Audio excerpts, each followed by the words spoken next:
ప్రయోజనాత్మకంగా సినిమాలు తీస్తే జనం ఆలోచిస్తారు. కొన్ని ఒక్కోసారి మంచి సందేశం ఇచ్చే సినిమాలు సరిగా ఆడకపోవచ్చు. అయితే దానికి నష్టాలు వస్తున్నాయి. అందుకే ఎక్కువ మంది అవి చేయడం లేదు. కొంతమంది ఎక్కువ ఖర్చు పెడుతున్నారు. 500 కోట్లు 1000 కోట్లు 200 కోట్లు ఖర్చు పెట్టి భారీగా చిత్రీకరించి దాన్ని రిలీజ్ చేసినప్పుడు ప్రజల చేత భారం వేసే పద్ధతిలో ఎక్కువ డబ్బులు వసూలు ప్రయత్నిస్తున్నారు. బ్లాక్ టికెట్లు అమ్ముకొని ప్రయత్నిస్తారు, ఎక్కువ టికెట్లు అమ్మడానికి ప్రయత్నిస్తారు. ప్రభుత్వంతో ప్రోత్సాహం పొంది కూడా ప్రభుత్వం తరపునే టికెట్ ప్రైస్ పెంచుకోవడానికి ఉపయోగపడేటువంటి పద్ధతులు చేస్తా ఉన్నారు. ఇది ఒకవైపునేమో 1000 కోట్ల రూపాయలు ఖర్చు పెట్టారు, ఇంకొక 2000 కోట్ల రూపాయలు మాకు లాభం వచ్చి అంటున్నారు. అటువంటిప్పుడు ప్రభుత్వం ఎందుకు ప్రోత్సహించాలా? ఎందుకు టికెట్ పెంచుకుని ఏర్పాటు చేయించాలా? ఇది ఒకటి.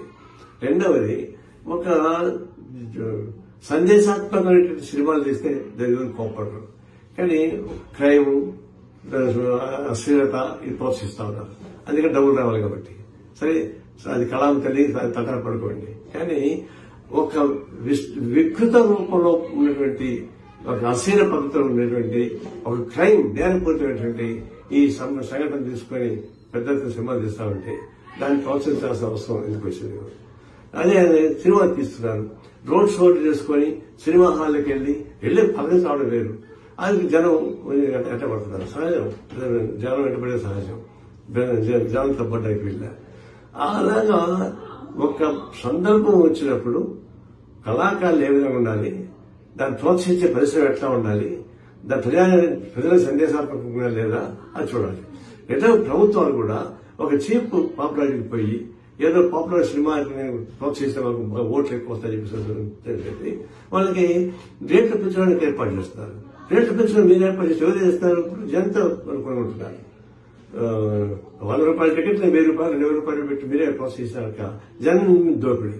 ప్రజలు దోపిడీ చేసి వాళ్ళ లాభాలు సంపాదించుకోవచ్చు, ప్రభుత్వం దాన్ని ప్రోత్సహించవచ్చు. వాళ్ళు సినిమా యాక్టర్లు కానీ ప్రొడ్యూసర్లు కానీ నిర్మాత కానీ 100,000 కోట్ల రూపాయలు డబ్బులు సంపాదించుకోవచ్చు. ఇది మనకి కనిపిస్తా ఉన్నట్టు దగ్గర. ఆ నేపథ్యంలో పుష్ప సినిమాను మనం చూడాలి. పుష్ప సినిమా ఏంటి? అది క్రైమ్ సినిమా బాగా చూస్తారన్నమాట వాస్తవే, కానీ పేరు మోసిన ఎర్ర జనం స్మగ్లింగ్ ఒక అంశాన్ని ఇతివృత్తాన్ని తీసుకొని దాన్ని ఒక హీరోలను సృష్టించి దాన్ని యూత్ కి అట్రాక్ట్ చేయించి చివరికి అశ్లీల పూర్తి ఉన్నటువంటి సినిమాలు.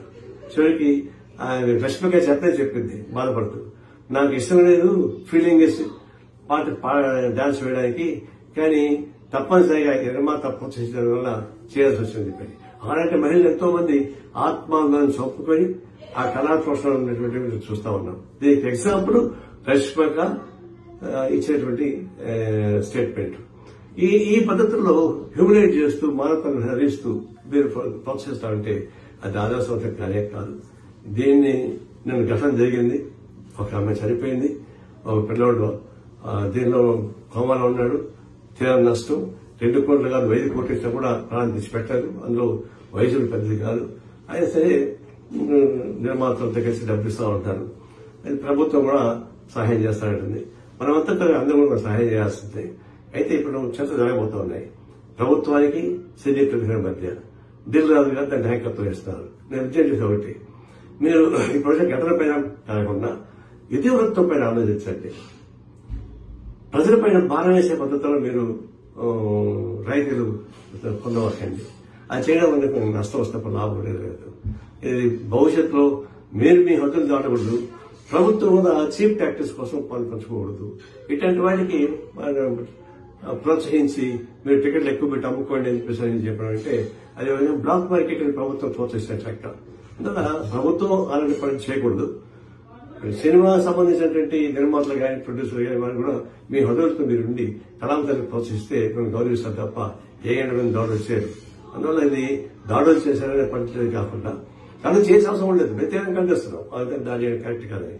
అయితే అదే సందర్భంలో ఎవరు లక్ష్మణ్ దానికి వాళ్ళు దాటుకోవడం అంటే ఏ సమస్యలు రావు. దాంట్లో ప్రభుత్వం కానీ సినిమా పరిశ్రమ కానీ పౌరులు కానీ ఎవరి హద్దులో ఉండాలంటే ఎవరి బాధ్యత నిర్వహించాలి. ఆ ప్రకారం చర్చలు సాగితే మంచిదని చెప్పేసి నా ఉద్దేశం.